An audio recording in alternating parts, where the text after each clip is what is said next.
So as I've said a couple of times already this morning, well, I didn't say it happens every 6 or 7 years, but every 6 or 7 years, Christmas Eve falls on the fourth Sunday of Advent. And you might be wondering, well, why does this matter aside from the fact that it seems to have created a little bit of chaos for our congregation? Well, for one, we're having two services today, morning and evening, and I hope anybody who would like to come to the poetry lessons and carols service online or in person will join us. And while you may already be thinking, or maybe thinking it's already Christmas Eve, this morning's service is actually still focused on Advent. Advent is a word whose Latin root means coming.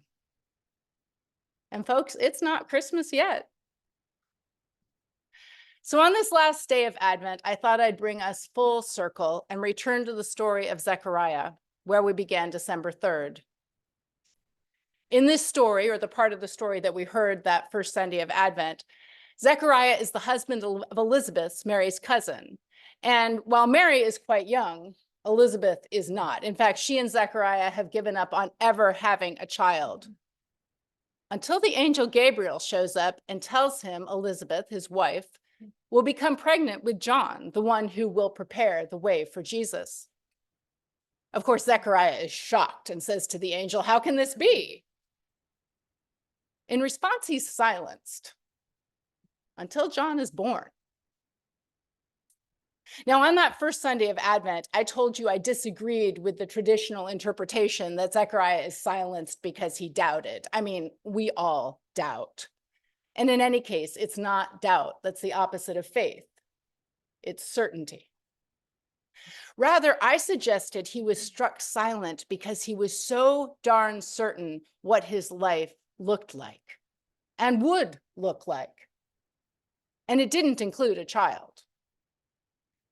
So God silenced him, giving Zechariah the opportunity to sit with himself and his feelings, giving him the gift of not being able to continue with business as usual, to face instead the disruption of all his best laid plans. I finished the sermon that morning by asking, what if you had no words? What might this allow you to feel, sort of to get out of your frontal cortex and have to sit with yourself? What if you allowed yourself to doubt, to let go of certainty and relinquish control? What if you opened yourself to what Advent is all about, the incoming of God, never knowing when or how that's going to be? Now, I wonder, those of you who heard these questions on December 3rd, I won't ask for a show of hands. Have you been able to let go? To open yourself to the unexpected? Have you released your hold on certainty just a bit? Have you cracked open a door to the incoming of the divine? From this morning's reading, it seems Zechariah did. In fact, he's amazed, delighted, overjoyed, overcome. His child John has been born, his voice restored, and he uses it to sing that beautiful song of praise to the Holy One, ending with, "Because of the tender mercy of our God, the dawn from on high will break upon us, to shine upon those who sit in darkness and in the shadow of death, to guide our feet into the way of peace." Which reminds me of this verse from Isaiah. "The people who walked in darkness have seen a great light." And this is where I want to bring our focus now, to the amazing unearned gift of the unexpected, as Zechariah and Elizabeth experienced it. To the dazzling, the awe, A-W-E, full, F-U-L-L, the marvelous, the miraculous, which can blast us right out of ourselves and into the presence of God. So let me ask you another question. When was the last time you experienced awe? Yesterday? 2 weeks ago? last month? Can't remember? For me, it was 3 days ago. Yes, 3 days ago, when Nick, my parents, and I visited Luray Caverns in Virginia. It was amazing. It completely boggles my mind that such places exist right under our feet. It's an entire other world of stalagmites and stalactites, underground pools and rivers, and cavernous, cathedral-like spaces with pillars and commons no human hand did anything to create. Amazing. But here's the thing. We almost didn't go. I mean, when my dad asked about it last month, I was doubtful, lukewarm. I mean, I'd driven by the signs for the caverns many times and always put them in the category of just another tourist sideshow. I'd never stopped. But Mom had heard an NPR, yes, we love NPR. Mom had heard an NPR story about them this fall, and she and Dad wanted to go. So we did. And as in the story of Zechariah, something silenced my skepticism and opened me to the experience of awe. It was, I will say again, amazing. Now, the Christmas story is, of course, all about awe. There's the appearance of the angel Gabriel to both Zechariah and Mary, the shepherds in the fields and angels above, the three magi, and the incredible star.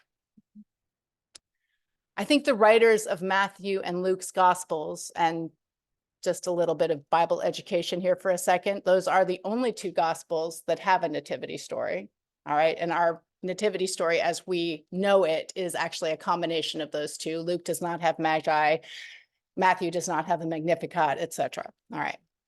So the writers of Matthew and Luke's Gospels, I believe, meant us to understand from all these awesome occurrences that this is a story about a really important birth. Now, I must add, every birth is important, but the gospel writers wanted us to know this baby was going to be something particularly amazing, world-changing, divine. Now, awe is central to the human experience, and these ancient writers knew it. However, modern researchers are just now getting around to understanding how important awe is. Dr. Dacher Keltner is a research psychologist at UC Berkeley, and in his book, Awe, The New Science of Wonder and How It Can Transform Your Everyday Life, he writes that awe is critical to our well-being.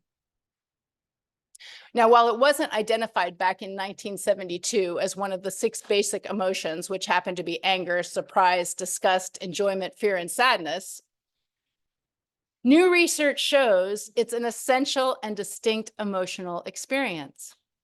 In fact, our bodies respond differently to awe than to other emotions. His research shows the experience of awe has tremendous physical health benefits, calming our nervous system and triggering the release of oxytocin, the hormone that promotes trust and bonding, and activating our vagal nerves to slow heart rate, relieve digestion, and deepen breathing. It also has psychological benefits. That critical voice most of us have in our head telling us we aren't enough. Well, awe apparently quiets this negative self-talk by deactivating the part of our cortex involved in how we perceive ourselves. Sharon Salzberg, a Buddhist mindfulness teacher and author, sees it as a vehicle to silence our inner critic, calling awe the absence of self-preoccupation.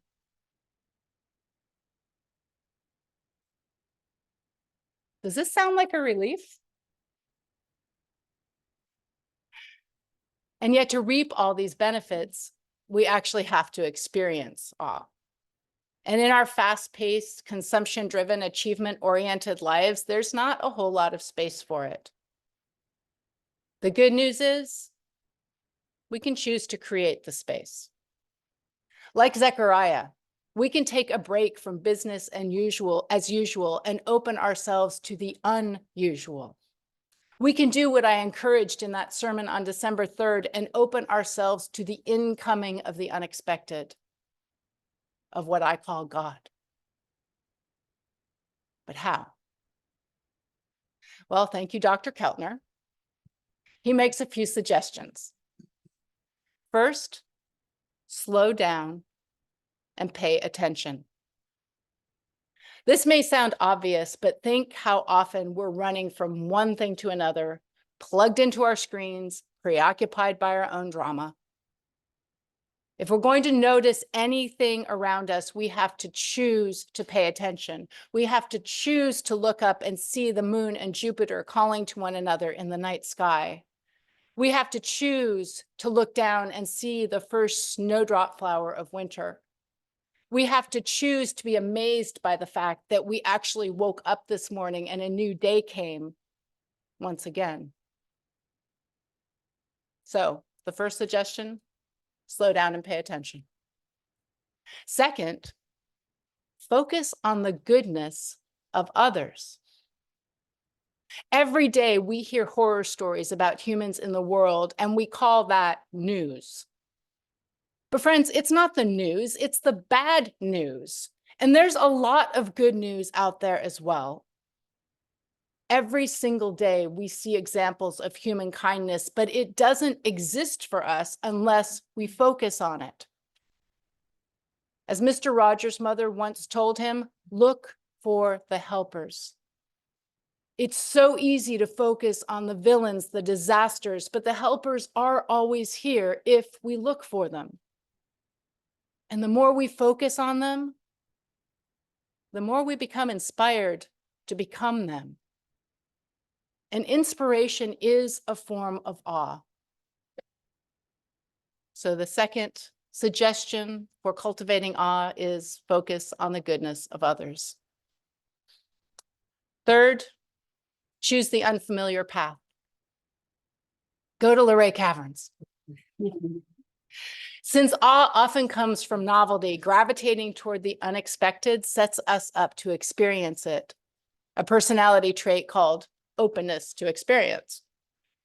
Now, some of us have this more than others, but each of us can cultivate it. Go to a restaurant you don't usually visit to eat a cuisine you haven't yet tried. Take a different route to work or school. Listen to a genre of music you've never heard. Talk to a person whose ideas are different from your own. Dr. Keltner writes that people who are open to finding awe all around them are more open to new ideas, to what's unknown, to what language can't describe. And isn't this what happened to Zechariah? Once silenced, he became open to what language can't describe. And on this unfamiliar path, he had the opportunity to look around, pay attention, focus on the goodness of God and others.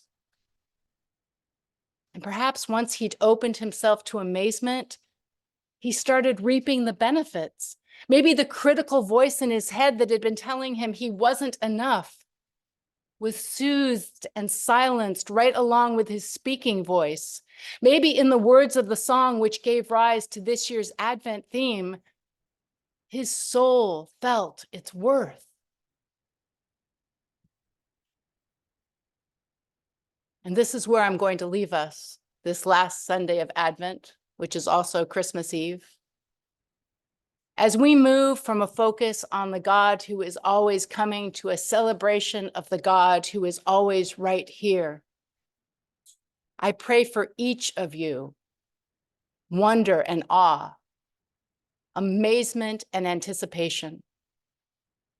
I pray you're able to feel that both that you're enough and that you're part of something much greater than yourself. I hope you'll open yourself to the goodness of the world and know that you are good as well. In these words from one of my favorites, Reverend Nadia Bolz-Weber, I won't say I hope this season is merry. I won't say I hope it is happy and bright. But I will say this. I hope you hear a divine yes this season, that your soul will feel its worth. Amen.